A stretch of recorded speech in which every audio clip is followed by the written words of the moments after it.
लेकिन परमेश्वर का क्रोध होगा कुछ देशों में। वो कहेंगे हैज है, वो कहेंगे कोई प्लेग है, वो कहेंगे कोई वायरस है। जितने भी कीटाणु होंगे वो सब ऊपर आएंगे और तहस नहस करेंगे। ज़ॉम्बी को देखकर अमेरिका के लोग डरने लग गए और डर लाजमी भी है क्योंकि ज़ॉम्बी इतना खतरनाक है कि ये एक आम इंसान को जिंदा लाश बना दे रहा है। आप देखेंगे भारत में भी सुनामी लहरें, भूकंप, कुछ ऐसी प्रॉब्लम्स आते देखेंगे। आप अब से लेकर 2023 करके फरवरी मार्च तक कुछ ऐसा प्रॉब्लम्स आते देखेंगे। रिक्टर पैमाने पर 8 की तीव्रता वाला भूकंप आ सकता है। संभवतः 3 और 4 मार्च या फिर 6 से 7 मार्च के आसपास एक मेगा थ्रस्ट भूकंप आ सकता है कि किसान लोग परेशान होंगे, सड़कों पर निकल आएंगे, क्योंकि बहुत सारे लोग अपनी जमीनों को बेचना स्टार्ट कर देंगे। बहुत सारे लोग कहेंगे कि ये जमीन अच्छा नहीं है, हमें फायदा नहीं हो रहा। लेकिन जो लोग इस समय विश्वास कर रहे हैं इन प्रार्थनाओं पर, परमेश्वर कह रहा है कि मैं तुम्हारा फेवर करूंगा यीशु मसीह के नाम में। जो लोग पवित्र आत्मा से प्रेयर करेंगे, मैं उन लोगों के लिए बोल रहा हूं। अब पवित्र आत्मा कहता है मैं उन्हें जीरो से हीरो बनाऊंगा यीशु मसीह के नाम में। लेकिन याद रखना, कह रहा है कि 2023 में जब आप ऐसी आफत को सुनेंगे, आप कहते हैं कि ये हर बार हो जाता है, लेकिन नहीं, पवित्र आत्मा ने मुझे कहा ऐसा नहीं होगा। आत्मा कह रहा है, मैं इसी समय होली स्पिरिट से बात कर रहा हूं और पवित्र आत्मा ने मुझे कहा, कह रहा है क्यों परमेश्वर का क्रोध उतर रहा है? क्योंकि लोगों ने, कह रहा है कि लोगों ने परमेश्वर की प्रकृति के साथ छेड़छाड़ करना शुरू कर दिया है। और इसी समय कह रहे कि बहुत सारी प्रॉब्लम्स देखेंगे। आप देखेंगे आने वाले समय में कि साइंस ऐसी बात की खोज करेगी कि आपने देखा कि ट्यूब में कुछ रखने से बच्चा हो जाता है। अब ऐसा कुछ नहीं होगा, एक मशीन रखेंगे उसमें बच्चा अपने आप हो जाएगा। ऐसी साइंस ऐसी ऐसी चीजें निकाल रही हैं, ऐसी ऐसी बातें आपके सामने आपको सुनने को मिलेंगी। अबलबा शबलबा बलबा शबलबा बलबा शबलबा बलबा शबलबा। मैं फिर देख रहा हूं कि वायरस फैल रहे हैं अलग अलग तरीके से।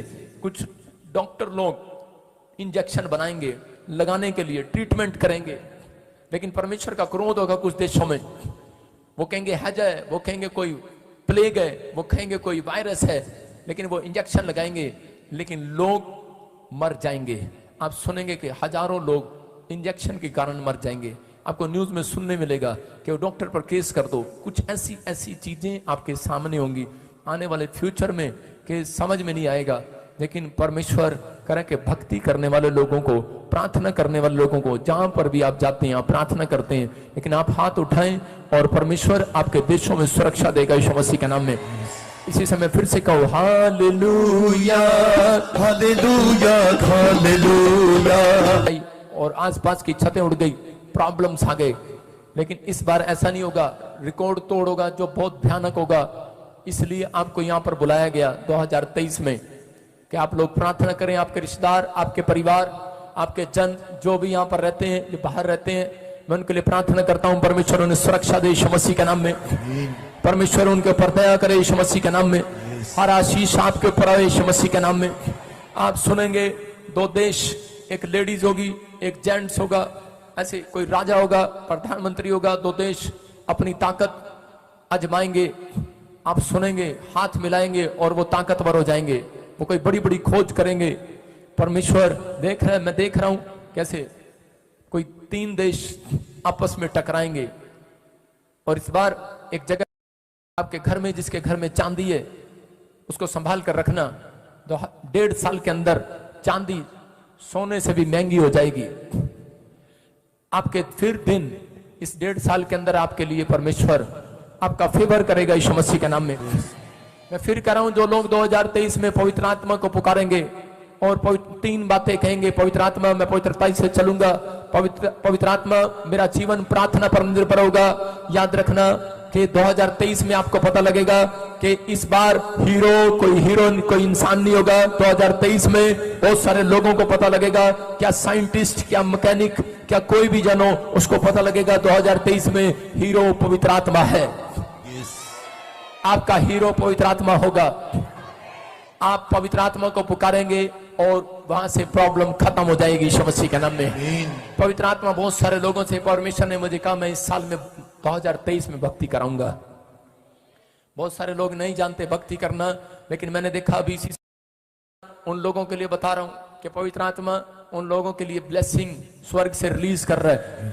ये वचन के द्वारा और एक प्राकृतिक आपदाओं के द्वारा और सांसारिक रीतियों के द्वारा और हमारे ही द्वारा वो कानून हो या पार्लियामेंट हो या कानून व्यवस्था हो या किसी भी ओहदे पे हो या देश की हर एक प्रकृति क्यों ना हो, वह हर एक बात हमें सिखा रही है। अगर हम इस चीज़ को नहीं जानेंगे तो हम परमेश्वर के होने के बाद भी परमेश्वर के नहीं कहलाएंगे।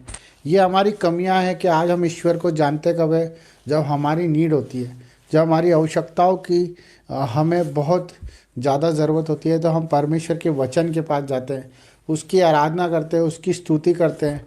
और जब वचन हमें अपने पास लेके आता है तो हम उसे नहीं देख पाते। इसी तरह वचन देखो, आप कहीं संकेत आपको इस तरह के मिलेंगे, कहीं तूफान आ रहा है, कहीं बाढ़ आ रही है, कहीं जलजला आ रहा है, कहीं भूकंप आ रहे हैं।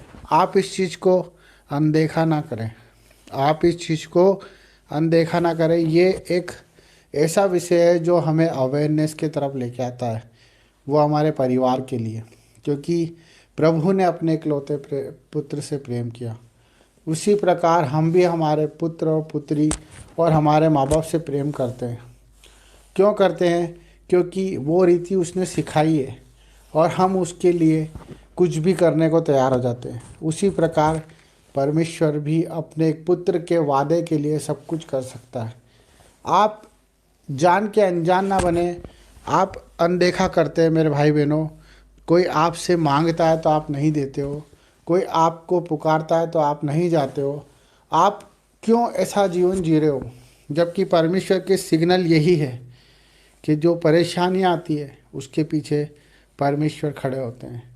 पर जो परेशानियों को देख के परमेश्वर को भूल जाता है, परमेश्वर भी उससे भूल जाता है। मेरे भाई बहनों, आज हम बहुत से भाई उन दुख उठा रहे हैं जो शरीर की पीड़ाओं में, पारिवारिक पीड़ाओं में, कर्जों में हैं, जो आज एहसान तले दबे हुए हैं, जो बोझ तले दबे हुए हैं, जो आज हिम्मत नहीं जुटा पा रहे, जो आज अपने परिवार को नहीं चला पा रहे।